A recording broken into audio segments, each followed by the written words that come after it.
বগুড়ায় Bangladesh television centre স্থাপনের কাজ শুরু করা হবে বলে জানিয়েছেন তথ্য সম্প্রচার মন্ত্রী জহিরুদ্দিন স্বপন।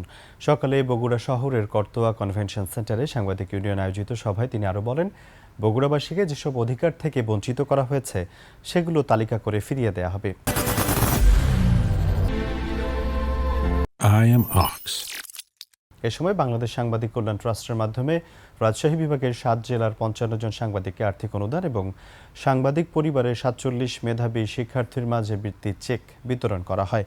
তথ্যমন্ত্রী এ সময় বলেন, রাষ্ট্রের আয়না গণমাধ্যম, তাই এর স্বাধীনতা নিশ্চিত করা সরকারের দায়িত্ব।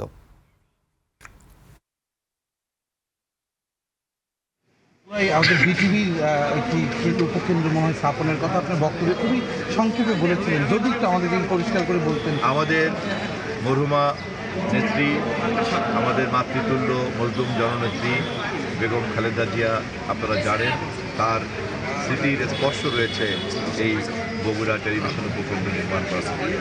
আমরা তার সম্মানে যত দ্রুত সম্ভব এই সংক্রান্ত সকল পরিকল্পনা করতে পারি।